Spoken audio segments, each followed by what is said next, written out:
Son dos textos, estamos viendo el primero, 1755, y luego 1762, el contrato social. Es un filósofo bien del siglo XVIII, que fue parte del clima intelectual de su época, junto con otros filósofos de la Ilustración, como Voltaire, Montesquieu, Locke, Diderot, Adam Smith, Kant, pero con un elemento distinto, este rechazo al supuesto progreso, esto de ver al progreso como corrupción, y esto lo va enemistando, este elemento romántico de Rousseau lo va enemistando con otros autores de la Ilustración. Era en gran parte un autodidacta, alguien que sabía además sobre una infinidad de temas, sabía sobre las ciencias de la época, sabía sobre pedagogía, pero también sabía muchísima música, era crítico Ok. musical, compuso obras musicales que fueron estrenadas, compuso obras de teatro, bueno, escribió obras de teatro. Ahora, era una personalidad muy complicada y uno tiene la tentación, y está bueno el ejercicio de establecer relaciones entre su vida personal y su obra. Es difícil hacer hipótesis porque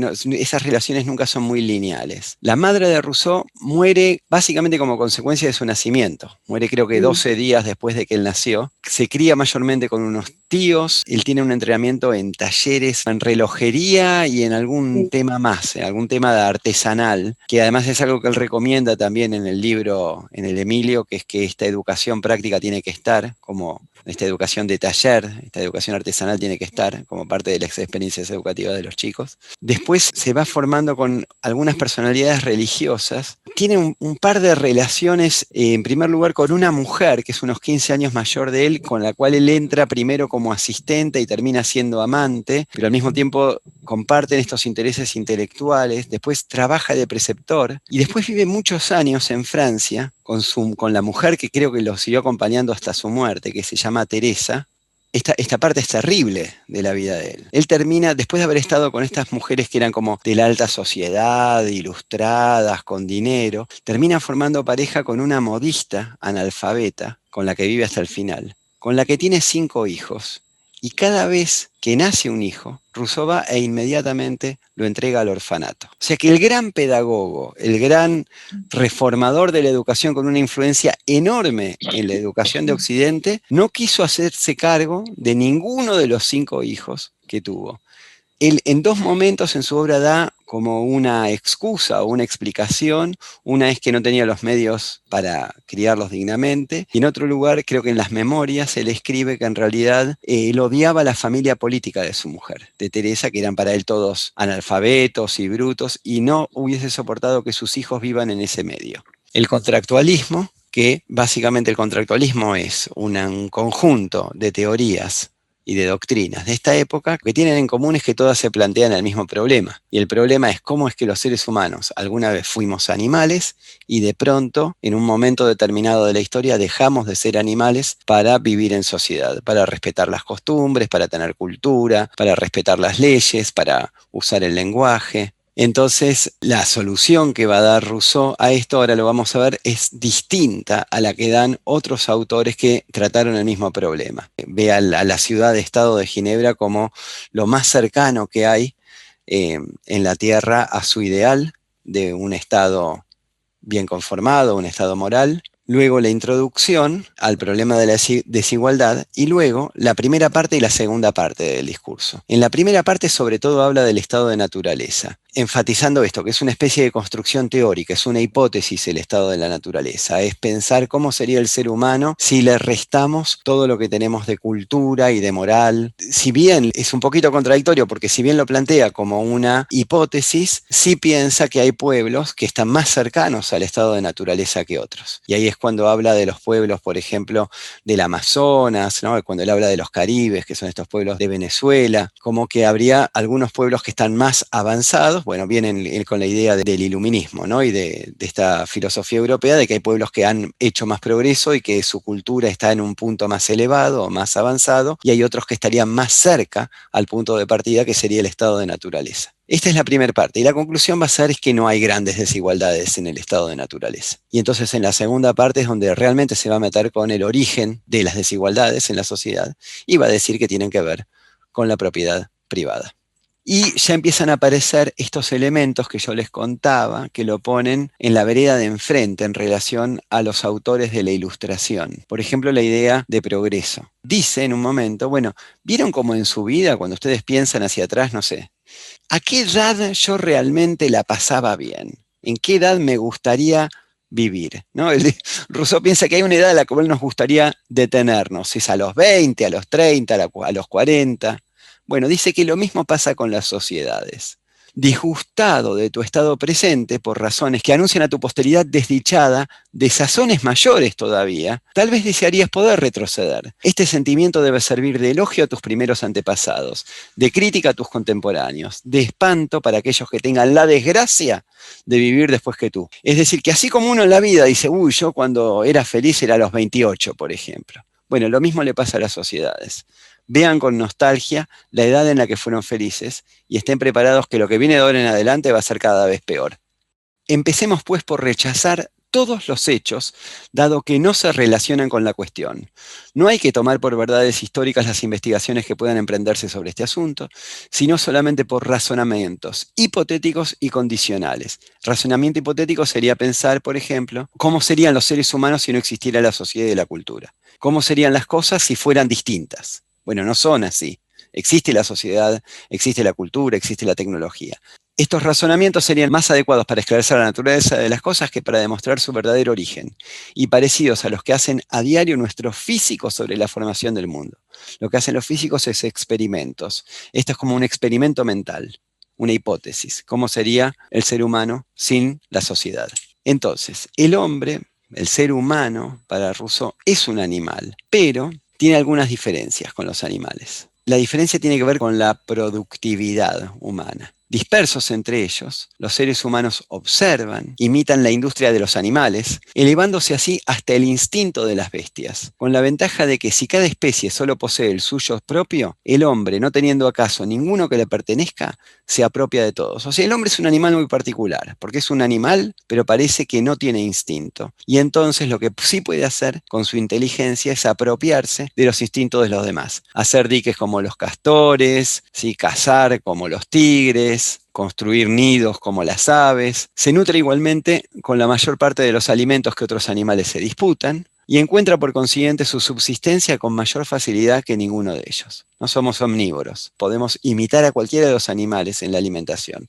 No estamos restringidos por el instinto a un solo tipo de alimentos. Siendo el cuerpo del hombre salvaje el único instrumento de él conocido, lo emplea en usos diversos, de que son incapaces los nuestros por falta de ejercicio. Y es nuestra industria la que nos arrebata la agilidad y la fuerza que la necesidad lo obliga a adquirir. Aquí está cómo el vivir en la época de la tecnología nos debilita. No necesitamos memoria porque tenemos libros y computadoras, no necesitamos fuerza porque tenemos máquinas. Cada vez que utilizo uno de estos instrumentos, debilito el instrumento primordial que es mi propio cuerpo. Si hubiera tenido hacha, ¿habría roto con el puño tan fuertes ramas? Si hubiese tenido onda, ¿lanzaría a brazo con tanta fuerza las piedras? Si hubiera tenido escalera, ¿treparía con tanta ligereza por los árboles? Si hubiese tenido caballo, ¿sería tan rápido en la carrera? Dada al hombre civilizado el tiempo preciso para reunir todas esas máquinas a su alrededor, no cabe duda que superará fácilmente al hombre salvaje. Mas si queréis ver un combate aún más desigual, ponedlos desnudos y desarmados frente a frente. Es decir, poné al hombre salvaje frente al hombre civilizado y obviamente gana el hombre salvaje, ¿no? Bien pronto reconoceréis cuáles son las ventajas de tener continuamente a su disposición todas sus fuerzas, de estar siempre preparado para cualquier contingencia y de conducirse siempre consigo, por así decir, todo entero. Otro comentario sobre animales. Aquí habla de los animales para comparar los efectos de la civilización, ¿no? Dice, los cuidados que ponemos en tratarlos bien a los animales domésticos, ¿no? Y alimentarlos no dan otro resultado que el de hacerlos degenerar. Así ocurre con el hombre mismo. Al convertirse en sociable y esclavo, ¿sí? Porque somos sociables, pero eso implica que tenemos responsabilidades. Esclavo lo tomen en sentido amplio. Obedecemos leyes, obedecemos a nuestros patrones, nos volvemos débiles, temerosos, rastreros, y su vida blanda y afeminada acaba de enervar, de debilitar a la vez su valor y su fuerza. Esto de la bondad natural del ser humano en Rousseau es una bondad más de la timidez, ¿no? Que no es una bondad ética. No hay nada tan tímido como el hombre en estado natural. ¿Por qué? Porque está acostumbrado solamente a la naturaleza. Todo lo que sea nuevo, todo lo que sea imprevisto, seguramente lo va a asustar. Y aquí estas frases que decía que hoy no podríamos publicar, ¿no? He aquí la razón por la que los negros y los salvajes casi como categorías equivalentes para el color de piel con un estado de desarrollo de la cultura. Se preocupan tampoco de los animales feroces que pueden encontrar en los bosques. Es decir, no es verdad para él que el ser salvaje vive en un estado de perpetuo terror, como aparecía en Hobbes. Acostumbrados desde la infancia a la intemperie del tiempo y al rigor de las estaciones, está hablando de los supuestos primitivos, ¿no? Ejercitados en la fatiga y forzados a defender desnudos y sin armas su vida y su presa contra las bestias feroces o a escapar de ellas corriendo, fórmanse los hombres un temperamento robusto y casi inalterable. Los hijos, viniendo al mundo con la excelente constitución de sus padres y fortificándola con los mismos ejercicios que la han producido, adquieren de ese modo todo el vigor de que es capaz la especie humana.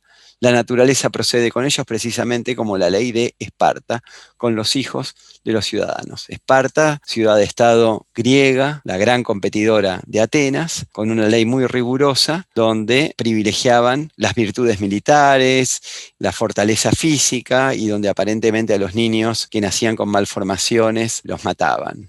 Lo que dice es la naturaleza, en el estado de naturaleza, el ser humano es fuerte. Uno vive con miedo, como decía Hobbes, no está en peligro, porque el ser humano perfectamente puede sobrevivir en estado de naturaleza entre las bestias. Puede cazar y es más, ejercita estas capacidades naturales en el estado de naturaleza. Entonces, este es un esquemita de cómo plantea el problema Platón. Dice, bueno, los seres humanos, cuando al principio cada uno tenía que satisfacer todas sus necesidades, entonces uno tenía que ser pescador, construirse su choza, cazar, hacerse vestidos, pero luego se empezaron a dar cuenta que eran más eficientes, cada uno tenía talentos específicos, y entonces que la sociedad era más eficiente si uno se especializaba en hacer chozas, el otro se especializaba en pescar, el otro se especializaba en cultivar, y luego intercambiaban el fruto de su trabajo. Entonces esto lleva al segundo punto, que es la división del trabajo. Cuando hay división del trabajo, empieza a haber un excedente, es decir, yo tal vez coseché y intercambié y todavía tengo más para intercambiar una vez que ya cubrí todas mis necesidades. Entonces este excedente empieza a ser acumulación de riqueza. Ahora puedo intercambiarlo por objetos de lujo o tener una choza más o acumular oro. Y entonces ya Platón nos empieza a decir que aquí empieza a aparecer en estas desigualdades la posibilidad de una lucha interna y además de que los vecinos envidien lo que alguien acumuló. Entonces, en estas sociedades empieza a aparecer un sector nuevo, una especie de profesión nueva en la sociedad, que es la de los guardianes, que son los que velan por el orden interno y también protegen a este pueblo de las amenazas externas. Y finalmente Platón agrega una tercera clase, es decir, que además del pueblo, que son los que producen la riqueza, los artesanos, los agricultores, en segundo lugar está la fuerza pública, los guardianes, el ejército, la policía, pero luego necesitamos a los gobernantes. Entonces este esquemita sería cómo, según Platón en la República, se forma el Estado. Pasamos de un estado de naturaleza, división del trabajo, o sea que Platón se parece, o Rousseau mejor dicho, se parece a Platón, que piensa que la desigualdad no es natural, sino que la desigualdad viene con esta acumulación de riqueza que se produce a partir de la división del trabajo. Y eso es lo que requiere que se forme el Estado. En Hobbes, otro gran contractualista y además un gran filósofo, un escritor, unos 100 años anterior a Rousseau. Pero para Hobbes el esquema es muchísimo más simple, fíjense. El problema para Hobbes es que en el estado de naturaleza el hombre es un lobo. En el estado de naturaleza vivimos en una guerra perpetua. Si no hay leyes, si somos todos salvajes, no hay nada que nos limite o que nos prive a saquear, violar, robar, matar, conseguir lo que queremos usando nuestra libertad natural de hacer lo que querramos. Como no hay leyes, podemos hacer lo que queremos. Y el contrato social viene a cerrar este estado de guerra como en una especie de negociación que tiene que hacer cada individuo, donde cada individuo de alguna manera decide renunciar a esta libertad natural, renunciar a su derecho, entre comillas, a matar o a robar o a hacer lo que quiera, para conseguir, resígnese bien para conseguir un bien mayor. El bien mayor es el de estar protegido por un Estado que pone leyes para todos. Todos renunciamos a nuestra libertad natural y le transferimos ese poder en el contrato social a un soberano, que ahora acumula la suma del poder político y la suma de la fuerza pública. Todos le damos este poder al soberano para que el soberano nos cuide a todos. Cuando dicen, en Hobbes, en el estado de naturaleza, el hombre es malo, y en Rousseau, el hombre es bueno. En el estado de naturaleza, para Hobbes, es una guerra de todos contra todos. En cambio, Rousseau, como les decía antes, piensa que en el estado de naturaleza estamos en una cierta armonía, porque estamos dispersos, porque no hay envidia, no se corrompió todavía el alma humana, no hay desigualdad, simplemente satisfacemos nuestras necesidades. Y además tenemos una especie de empatía los seres humanos, no causamos en general sufrimiento inútil, causamos sufrimiento cuando están en juego nuestros intereses. Entonces, como en el estado de naturaleza no hay intereses que nos lleven a saquear o a robar, es más común que tengamos empatía o que tengamos este sentimiento natural de piedad hacia los demás. No causamos sufrimiento inútil. El problema entonces es cuando empezamos a imitar a la naturaleza y nos damos cuenta que podemos cultivar y que podemos fabricar armas y que podemos acumular bienes y empezamos a acercar las tierras y aparece la propiedad privada y aparece la desigualdad y solamente ahí es necesario el Estado, lo que él llama la institución de la magistratura, para detener esta guerra de todos contra todos que en Rousseau no se arma en la naturaleza, sino que se arma esta guerra cuando aparece la acumulación de riquezas. Entonces habría una primera versión del Estado, que puede ser, según el caso, nos dice Rousseau, una monarquía, una democracia, una aristocracia, pero que todavía tiene cierta legitimidad, en el sentido de que funciona este contrato social, pero que fácilmente puede corromperse en la medida en que la clase gobernante va acumulando el poder. La extrema desigualdad en el modo de vivir, el exceso de ociosidad en unos y de trabajo en otros, acá está hablando de la sociedad contemporánea o del siglo XVIII. Extrema desigualdad en el modo de vivir, el exceso de ociosidad en unos y de trabajo en otros. Unos trabajan demasiados, otros no hacen nada. La facilidad de excitar y satisfacer nuestros apetitos y nuestra sensualidad. Vamos al supermercado, nos compramos los que queremos, los alimentos gourmet, el vino, los alimentos tan apreciados de los ricos que los nutren de sustancias excitantes y los colman de indigestiones. La pésima alimentación de los pobres, de la cual hasta carecen frecuentemente, carencia que los impulsa si la ocasión se presenta a atracarse ávidamente. Las vigilias, los excesos de toda especie, los transportes inmoderados de todas las pasiones, las fatigas y el agotamiento espiritual, los pesares y contrariedades que se sienten en todas las situaciones, las cuales corroen perpetuamente el alma. He ahí las pruebas funestas de que la mayor parte de nuestros males son obra nuestra, casi todos los cuales hubiéramos evitado conservando la manera de vivir simple, uniforme y solitaria que nos fue prescrita por la naturaleza. O sea, todos estos problemas que tenemos en la sociedad civilizada actual no los teníamos en el estado natural. Si ella nos ha destinado a ser sanos, me atrevo a asegurar que el estado de reflexión es un estado contra la naturaleza y que el hombre que medita es un animal degenerado. Rousseau escribe muy bien para mí y está lleno de estas frases que a mí me parecen hermosas y son muy provocativas y a propósito, ¿no? Porque no puso el hombre civilizado, puso el hombre que medita es un animal degenerado. Les cuento de paso que, por ejemplo, en el libro Emilio, el libro sobre la educación, Rousseau propone que los chicos no tengan contacto con los libros. Propone también la educación natural, que corran, que vayan al campo, que hagan gimnasia, que se trepen a los árboles, que cacen pajaritos, que naden en el lago. Manténganle lejos de los libros, lejos de la religión, no los hagan aprender idiomas. Todo lo que mandamos a nuestros niños a hacer, Rousseau piensa que es contraproducente. Una educación que quede a salvo de todos estos elementos degenerados de la cultura. Cada cual empezó a mirar a los demás, Instagram, y a querer ser mirado él mismo, y la estimación pública tuvo un precio. Aquel que mejor cantaba o bailaba, TikTok sería acá, o el más hermoso, el más fuerte, el más diestro o el más elocuente, fue el más considerado. Y este fue el primer paso hacia la desigualdad y hacia el vicio al mismo tiempo. De estas primeras preferencias nacieron, por una parte, la vanidad y el desprecio. Por otro, la vergüenza y la envidia. Y la fermentación causada por esta nueva levadura produjo al fin compuestos fatales para la felicidad y la inocencia. Lo que está diciendo es la realidad psicológica del hombre actual, pero también del hombre en la época de Rousseau, esto de envidiarnos, de estar celosos, de mirar lo que tiene el otro, de sentirnos más, sentirnos menos, querer que nos miren, querer que nos reconozcan, querer que nos den crédito. Todo esto empieza en el ser humano de la mano de la desigualdad y de la propiedad privada. Es una transformación psicológica, no solo social, en el ser humano. Hay toda una parte donde habla en contra de la medicina, despotrica contra la medicina y de las enfermedades. Dice que la mayor parte de las enfermedades que padecemos no son enfermedades naturales, sino que tienen que ver con el desarrollo de la sociedad. Y es bastante coherente si uno piensa lo que fueron las distintas pestes, ¿no? Cómo van apareciendo y esparciéndose las enfermedades, la peste negra, peste bubónica en Europa. Otra frase, podría hacerse fácilmente la historia de las enfermedades humanas siguiendo la de las sociedades civiles. No, genial.